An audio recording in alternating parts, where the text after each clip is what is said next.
¿Qué tal, mi gente? Este es un canal para narrar historias de horror, terror, misterio. No necesariamente tienen que ser reales, pero aceptamos historias de todo tipo. Vamos a narrar las historias de todo tipo, las que me parezcan interesantes, las que encuentre en foros como Reddit, no sé, Quora. Y hace poco estuve averiguando algunas historias de Reddit para ver qué tan interesantes son. Y me encontré con muchas historias interesantes y las que les voy a contar hoy día tienen que ver con el narco, con malandros pesados. Así que sin más que decir, vamos para allá.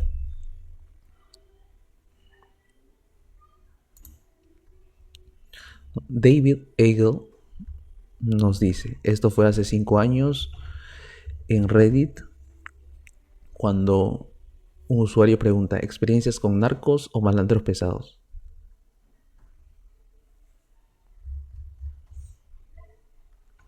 Y David Eagle nos dice, un primo trabajó por varios años en un restaurante, empezó como mesero y eventualmente llegó a ser jefe de cocina.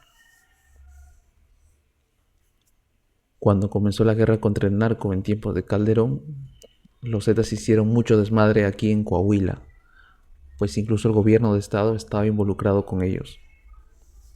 Bueno, para no hacer el cuento más largo, le sucedió que una noche llegaron varios malandros al restaurante y ordenaron que la gente que ya estaba en el restaurante se fuera. Pero a punta de pistola, obligaron a que se quedaran algunas mujeres que les parecieron guapas. Exigieron que les sirviera comida y bebidas y pidieron que pusieran todos los celulares del personal y la gente que se quedó en una mesa para que nadie pidiera ayuda o avisara al ejército.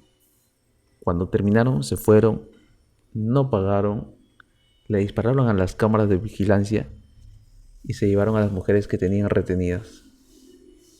Desde ese momento, nos dice Dave, las cosas ya no fueron las mismas. El dueño eventualmente decidió mejor cerrar el restaurante. Mi primo se fue a trabajar fuera de la ciudad en giros totalmente diferentes. Y aquí otro usuario que es puro números nos dice un clásico.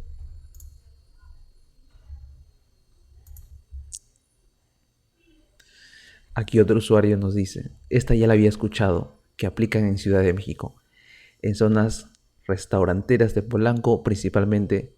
Con el Chapo me comentaban que era rutina, solo que acá me contaban que los comensales estaban comiendo y de buenas a primeras entran guardaespaldas a pedir que saquen teléfonos y todo lo que se ponga en que todo se ponga en un saco, cierran el local para que nadie pueda ir y al terminar de comer se iban. Como si nada. Les pagaban la comida y todo y les decían que agarraran sus pertenencias. Hasta donde sé, no se usaba la violencia, pero pues sí lo sacaba de pedo. Nos dicen que esto es algo común, muy común en México, en algunas zonas de México. Otro usuario nos dice, Bordagaray nos dice, jajaja, esta historia se escucha en todos lados. Que el Chapo llegó a un restaurante, les quitaron los celulares y al final pagó la cuenta de todos.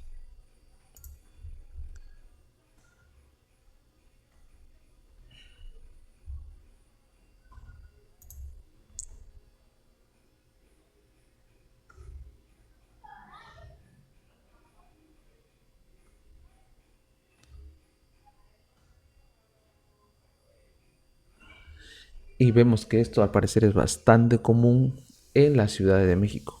Pero bueno, vamos con otra historia del usuario Kid Kai. ¿Qué nos dice? Kid Kai nos dice, yo estaba muy morro cuando el desmadre estaba pesado acá en mi ciudad.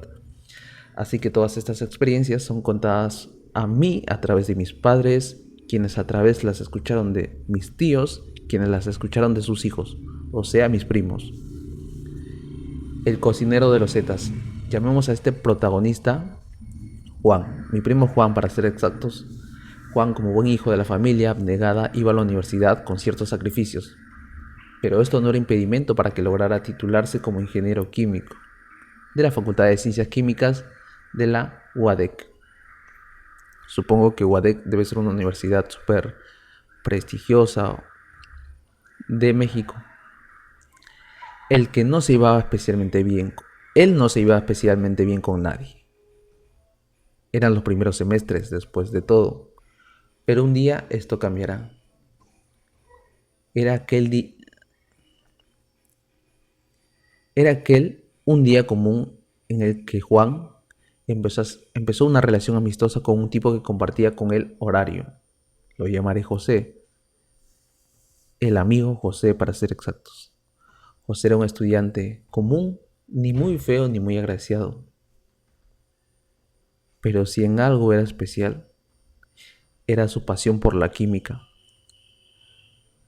Usualmente se juntaba con compañeros de semestres superiores para que le explicaran cosas sobre la materia. A estas reuniones solía asistir Juan, pues tras algunas borracheras universitarias habían forjado un lazo de fraternidad entre aquellos dos. Era una buena influencia para él, con los litros de cerveza de la mala calidad que los unía. Esto solo podía presagiar una buena fortuna y prosperidad. Se veía a sí mismo siendo el padrino de los hijos de José y José siendo el padrino de los suyos. Como toda fantasía que se tiene en la juventud, esta ni tardaría en desvanecerse tras el humo. Pasó el tiempo y llegaron los cochinos exámenes semestrales. José, al haber acumulado todo ese conocimiento de antemano, había acabado antes que todos, salió a la cafetería, pidió algo, se sentó a comer mientras esperaba a Juan. Puede que él hubiera recibido un curso intensivo de rebote, pero no era tan bueno como él.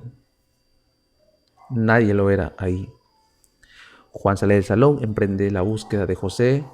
La búsqueda resultó infructuosa, era como si se lo hubiese tragado la tierra, pero en ese momento se dijo a sí mismo: ¡ay, qué pendejo! Hoy solo teníamos examen, ya se debe haber ido a su casa este güey. Y así, él también se fue a su casa. La próxima semana tenían poca carga académica, entregar apuntes, entregar botellas de whisky, en señal de gratitud a ese profe que les caía tan bien.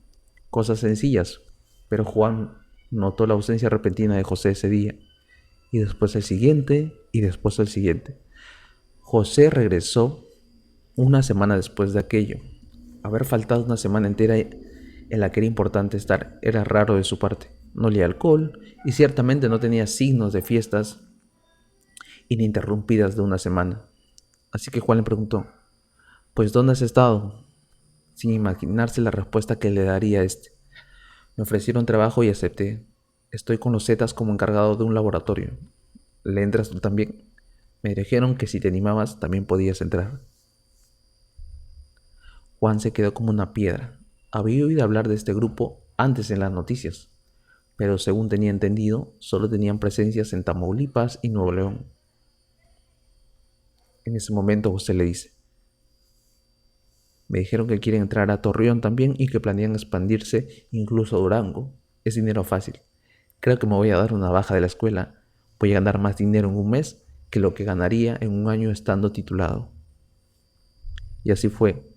José se dio de baja, Juan no tenía celular, nunca había llevado a su amigo a su casa, así que fue la última vez que lo volvió a ver en un largo tiempo. Pasaron 2 años y Juan estaba ya en el páramo del desempleo post-universidad. No había sido fácil, pero lo había conseguido. Pero había algo que lo inquietaba. José, quien otrora su amigo fiel, había desaparecido. Pero pronto se volverían a encontrar, pues su cuerpo fue encontrado una semana después con un disparo en la cabeza junto a un mensaje que decía: no lo necesitábamos más.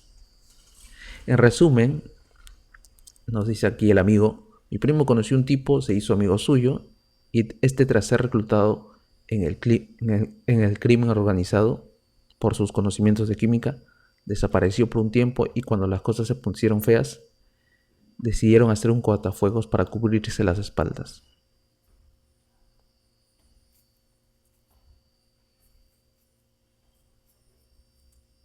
Bueno, hasta aquí las historias, un poco de historias que me han gustado narrar y espero que a ustedes también les guste y